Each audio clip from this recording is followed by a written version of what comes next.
Hi everyone. Over the course of this short video, we're going to review basic maxillary and mandibular local anesthetic injection techniques. In the upcoming slides and videos, when we refer to innervation of the hard tissue, of course, we are referring to innervation of the teeth and the associated pulp and surrounding bone. When we refer to soft tissue innervation, we're referring to the surrounding soft tissues, which of course is the attached and unattached mucosa.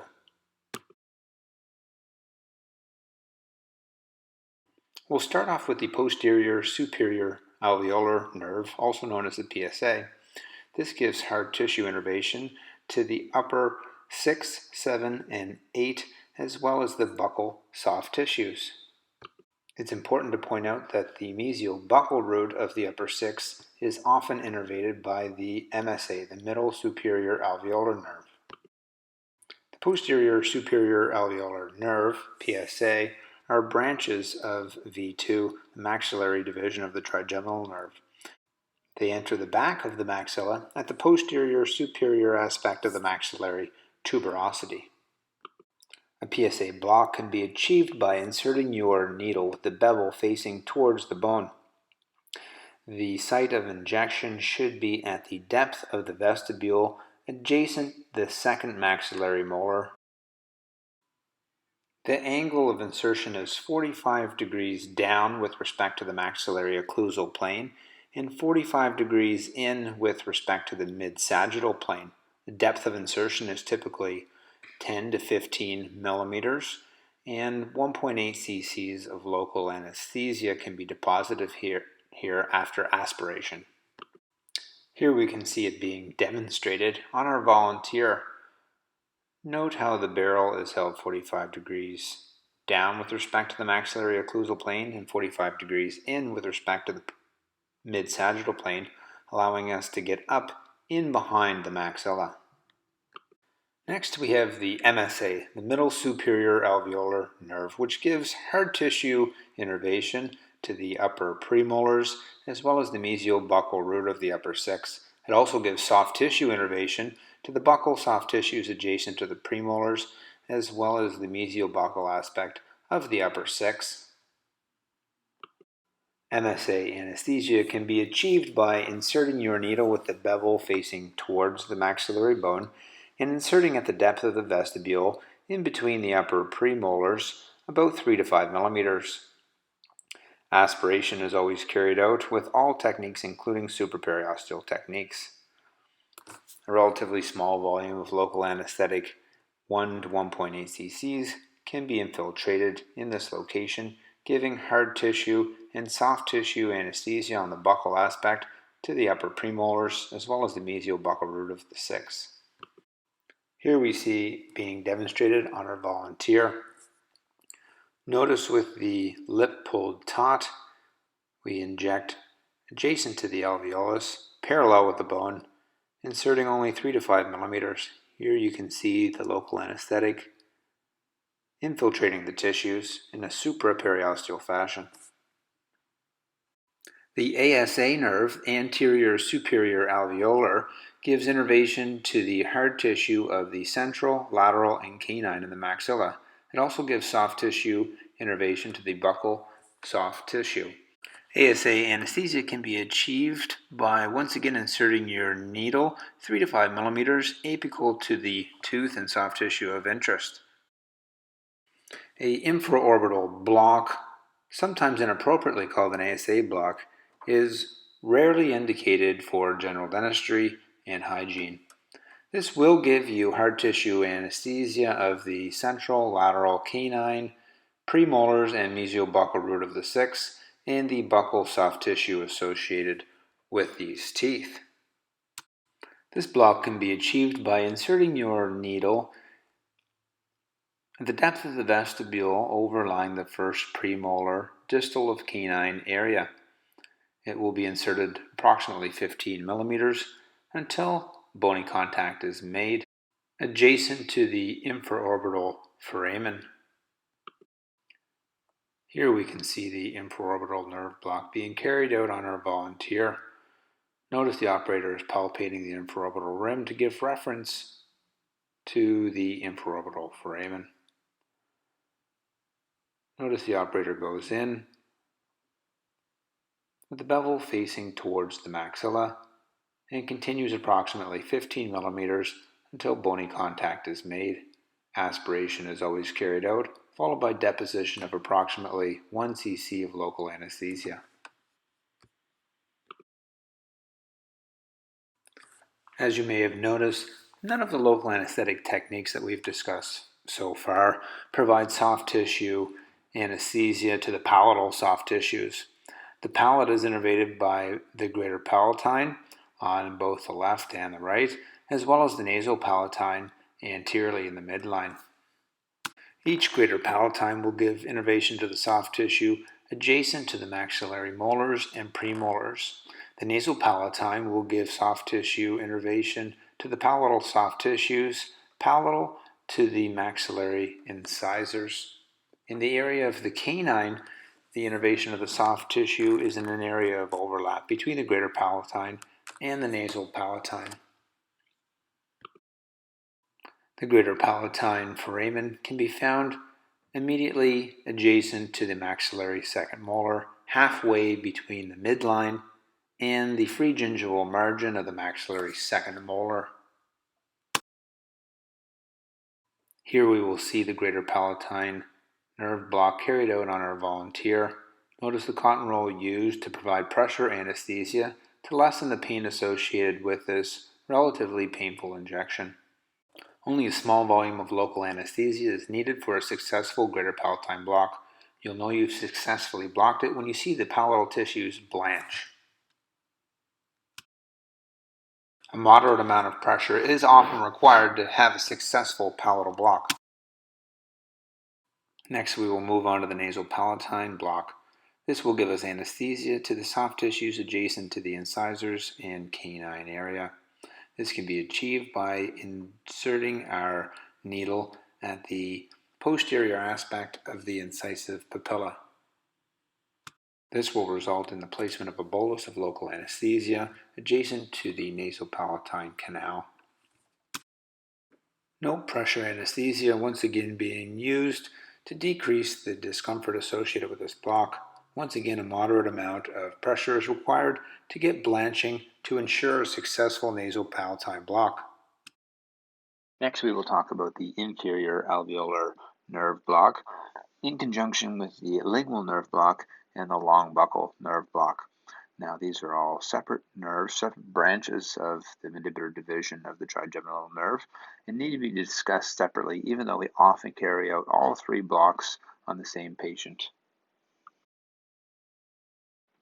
The inferior alveolar nerve gives hard tissue innervation of all the teeth on the half of the mandible, so from the most posterior tooth right up to the midline.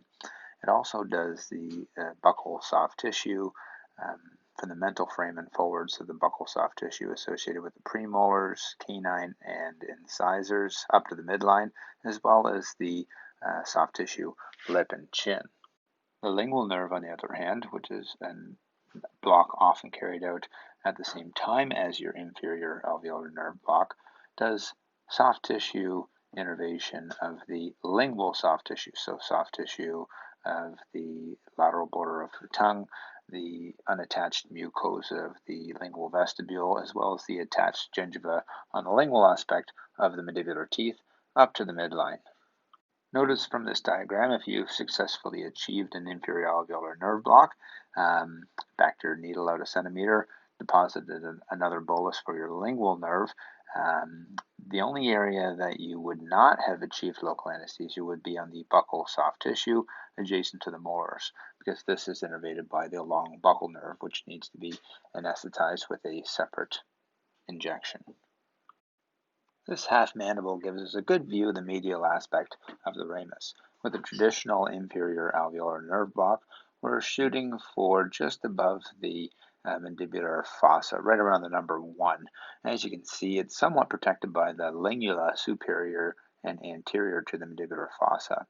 At Gauguet's inferior alveolar nerve block, we would be looking to landmark up around the neck of the condyle in the region where you see number 6. For the IAN block, you want to insert your needle 1 centimeter above the mandibular occlusal plane. From a mediolateral perspective, you're going to want to palpate the anterior border of the ramus, either with your Bishop's retractor or your thumb, and then identify visually the pterygomandibular raphe. So you're going to want to be 2/3 to 3/4 of the way between your thumb and the pterygomandibular raphe, typically closer to the pterygomandibular raphe than your thumb. The angle of injection is going to be with the barrel coming across the mouth from the contralateral canine premolar area. The depth of insertion is going to be 20 to 25 millimeters, at which point you should contact bone.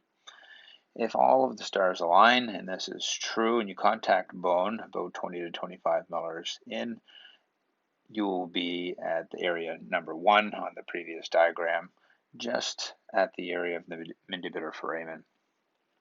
If you contact the bone too soon, typically you're hitting the anterior border of the ramus, you can simply take the needle out and move everything more posterior.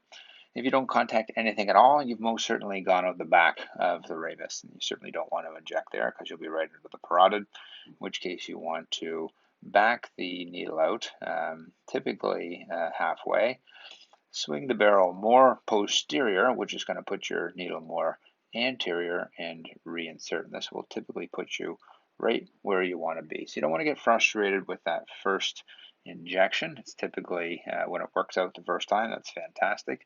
But when it doesn't, it's information gathering. You'll typically either hit too soon or not hit at all, and then adjust accordingly. Here we see an example of where the practitioner goes in with the aforementioned landmarks. Centimeter up from the mandibular occlusal plane towards the pterygomandibular raphe, with the barrel coming from the contralateral side of the mouth.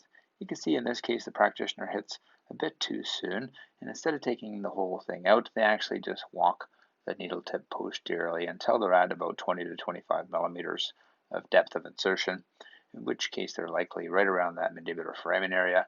They deposit a bolus. After aspirating, they back everything out a centimeter, aspirate once again, and deposit another bolus in order to achieve local anesthesia of the lingual nerve. Here we see another example of the practitioner going in, hitting too soon, and removing the needle in its entirety and moving more posteriorly, at which point they insert and hit bone at the more desirable 20 to 25 millimeters in depth of insertion. Always aspirating prior to injection.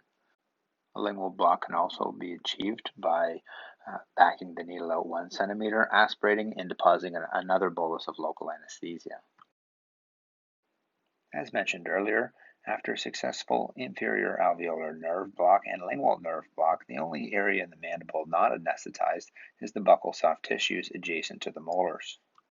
This can easily be achieved by providing the patient with a long buccal nerve block. The long buccal nerve is a small branch off the anterior division of V3 that runs anterior to the ramus and then sneaks in the posterior lateral aspect of the molars before terminating to provide innervation to the buccal soft tissues adjacent to the molars. To anesthetize the long buccal nerve, simply deposit a small bolus of local anesthetic in the soft tissues of the distal buccal aspect of the last molar. The depth of insertion at this location is very shallow, as there's not a whole lot of soft tissue covering the buccal shelf in this area. The volume of local required to achieve a successful long buccal block is quite small, typically a half mil or less. Conceptually, this block is very straightforward, but the practitioner really does have to make sure that the local anesthetic is going into the tissues, watching the tissue raise up to verify that the local has gone in the tissues, as the depth of injection is so shallow because that buccal shelf is right there. It's very easy to have the bevel half in and half out of the tissues, and the local anesthetic is actually running down the patient's throat. So be on the lookout for that. So moving on to the mental block.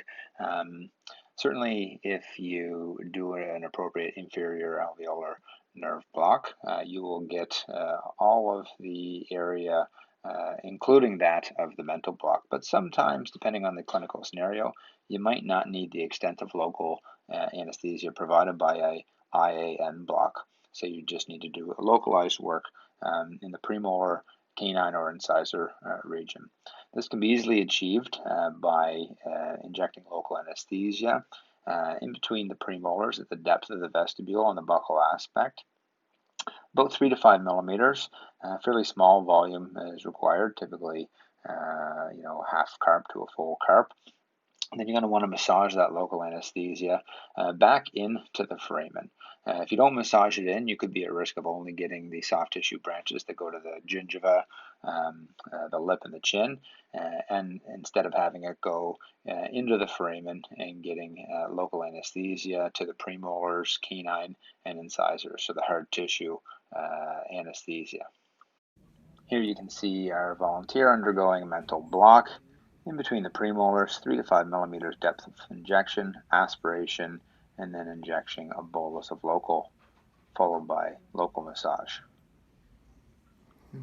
Now, if you do a mental block, of course, you won't be getting any soft tissue anesthesia of the lingual tissues. This can be circumvented with lingual infiltration. In my experience, patients really dislike this, and it's often best to be avoided, but it is possible simply by injecting at the base of the tongue, the depth of the lingual vestibule, and you will get lingual anesthesia from that point forward to the midline of the mandible. So we'll finish off with a brief discussion of Gaugate's mandibular block. It's certainly my go-to block. Why? Basically, it's more likely to have a success with your anesthesia.